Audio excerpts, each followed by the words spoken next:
Hey everyone, this is Aditya and आज के इस वीडियो में हम लोग HTML क्लास के बारे में बात करेंगे।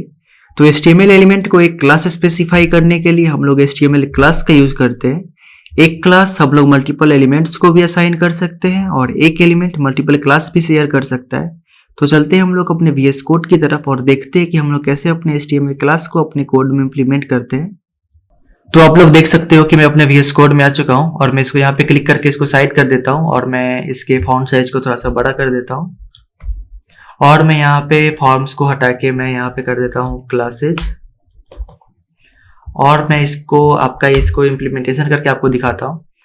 तो इम्प्लीमेंटेशन करने से पहले मैं आपको 3 डिव बना के दिखाता हूँ। तो पहला डिव के अंदर मैं डालता हूँ कंटेनर, मैं इसकी स्पेलिंग को सही कर देता हूँ, कंटेनर 1। दूसरे डिव के अंदर मैं डालता हूँ कंटेनर 2 और तीसरे डिव के अंदर मैं डालता हूँ कंटेनर 3 और मैं इसको सेव करके आपको ओपन विथ लाइव सर्वर करके दिखाता हूँ। आप यहाँ पे देखो कंटेनर 1 आ गया, कंटेनर 2 आ गया, कंटेनर 3 आ गया। अब मैं मान लो मैं डालना चाहता हूँ इस कंटेनर 1 में कुछ स्टाइल एट्रीब्यूट डालना चाहता हूँ, जैसे मैं इसमें डालना चाहता हूँ बैकग्राउंड कलर। इसके बैकग्राउंड कलर को मैं करना चाहता हूँ टील, फिर मैं इसके कलर को करना चाहता हूँ वाइट और मैं इसके विड्थ को करना चाहता हूँ मान लो 100% और मैं इसके हाइट को रख देता हूँ 200 पिक्सल और मैं आपको इसको पहले तो यहाँ पे और मैं आपको इसको सेव करके दिखाता हूँ।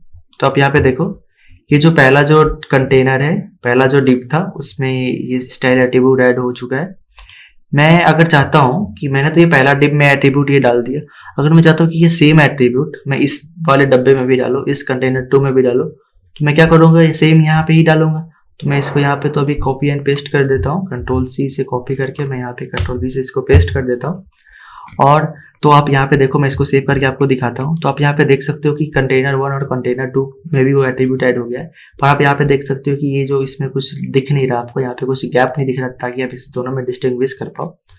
तो मैं यहाँ पे तो सिंपली एक BR टैग का यूज करूंगा। अभी BR टैग का यूज इसलिए करूंगा क्योंकि मैंने अभी आपको मार्जिन पैडिंग के बारे में नहीं बताया है, पर ये जो BR टैग को अगर आप ऐसे स्टाइल करना चाहोगे तो ये बहुत ही गलत तरीका है करने का।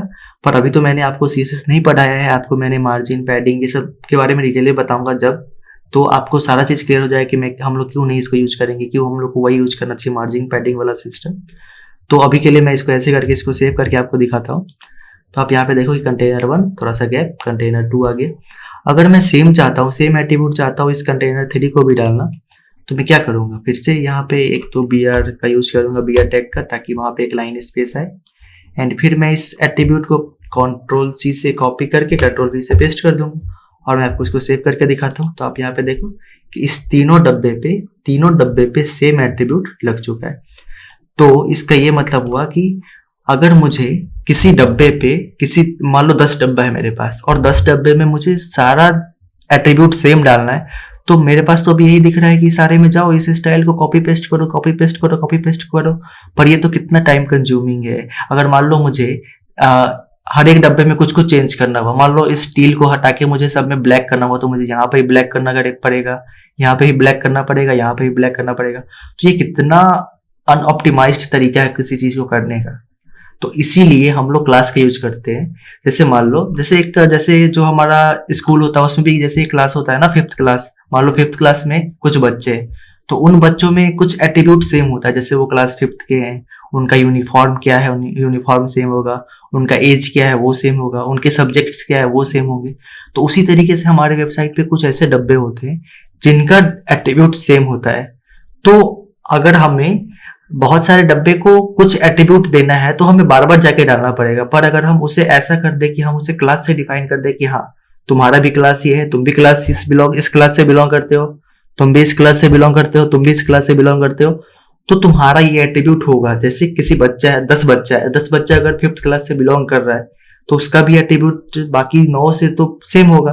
तो अगर मान लो कि अगर आपको कुछ ऐसा चाहिए तो आपको क्लास का यूज करना पड़ता है। तो मैं तो सबसे पहले तो यहाँ से इन सारे स्टाइल को हटा देता हूँ, यहाँ से स्टाइल को हटा के मैं आपको क्लास कैसे इंप्लीमेंट करते हैं वो दिखाता हूँ। तो आपको जस्ट सिंपली क्लास टाइप करना है यहाँ पे। इस क्लास के अंदर मैं डाल देता हूँ मान लो कंटेनर, सारा तो कंटेनर था तो मैंने कंटेनर डाल दिया। मैं इसके अंदर भी डाल देता हूँ क्लास इक्वल टू कंटेनर,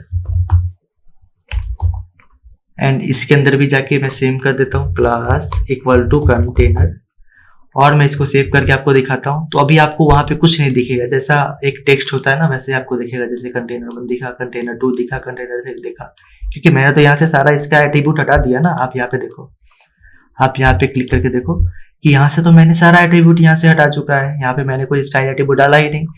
तो अगर मुझे वही चाहिए जैसे पहले मैं आपको दिया था, तो आपको यहाँ पे सिंपली क्या करना है, यहाँ पे आपको स्टाइल टाइप करना है। इस स्टाइल के अंदर जैसे आप अगर किसी क्लास को स्टाइल देना चाहते हो तो आपको डॉट और क्लास का नेम, डॉट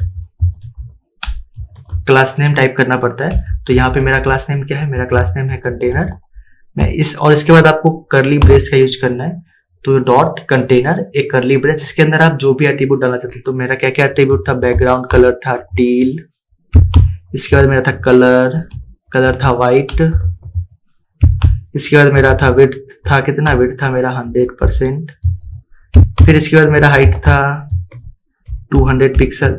मैं आपको इसको सेव करके दिखाता हूँ। आप यहाँ पे देखो कि मेरे तीनों डब्बे पे सेम एट्रीब्यूट आ चुका है।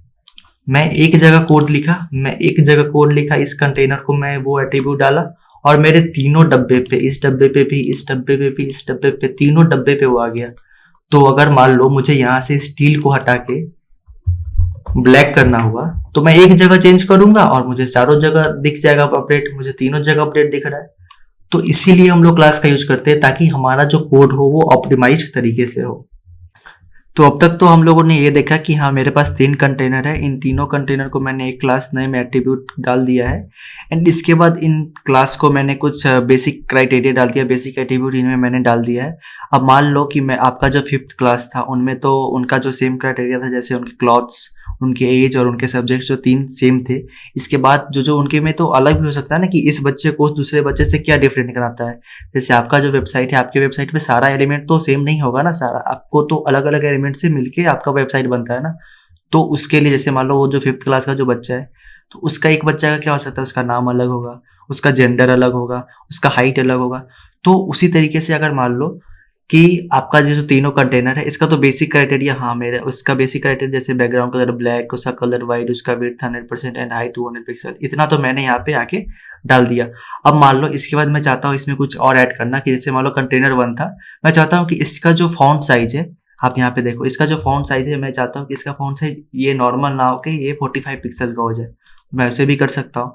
तो उसे करने के लिए तो एक तरीका ये है कि मैं यहीं पे स्टाइल एट्रीब्यूट ऐड कर दूँ, और दूसरा ये है कि मैं इसको एक और क्लास एट्रीब्यूट दे दूं।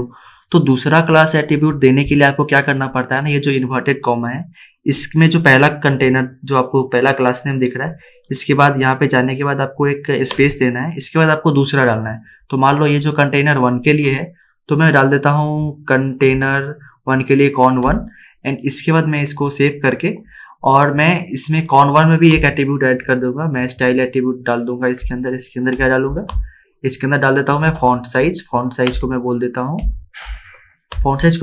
इसका 45 पिक्सल होगा फॉन्ट साइज। मैं इसको आपको सेव करके दिखाता हूँ। तो आप यहाँ पे देखो कि ये जो पहला कंटेनर 1 है, इसका फॉन्ट साइज आप देखो 45 पिक्सल आपको दिख रहा होगा कि बाकी जो पहले जो दूसरा था और तीसरा, इस दोनों के फॉन्ट साइज से इसका फॉन्ट साइज बड़ा है। तो इसी तरीके से आप कुछ भी डाल सकते हो, आप इसमें भी डाल सकते हो कुछ। मान लो इसमें मैं डाल देता हूँ con2, और इसमें मैं डाल देता हूँ con3, और मैं आपको फिर यहाँ पे आके जैसे ही मैंने यहाँ पे डाला, इसको Ctrl+C करके यहाँ पे मैं पेस्ट कर देता हूँ, और यहाँ पे con1 को हटा के con2 कर देता हूँ, और मैं इसको सेव करके यहाँ पे 45 को हटा के मैं 40 कर देता हूँ, और इसको मैं आपको सेव करके दिखाता हूँ। तो आप यहाँ पे देखो कि इसका साइज कुछ बड़ा दिख रहा है। इसके फॉन्ट साइज इसका कितना था, मैंने 45 करा था, इसका फॉन्ट साइज 40 करा था, एंड इसका फॉन्ट साइज को मैंने अभी नॉर्मल ही रख दिया है। तो इस तरीके से हम अपने स्टाइल को यूज कर सकते हैं अपने वेबसाइट के अंदर, एंड कैसे उस क्लास को, कैसे हम लोग किसी डिव को, कैसे किसी कोई भी एलिमेंट जो होगा हमारे एलिमेंट में, हमारे वेबसाइट में, उसे हम लोग कैसे क्लास एट्रीब्यूट ऐड करा सकते हैं, उसमें कैसे उसको इम्प्लीमेंट करते हैं। तो आपको इन सब चीज़ों का पता चल गया होगा इस वीडियो में। तो आज की इस वीडियो के लिए इतना ही। I will see you in the next one.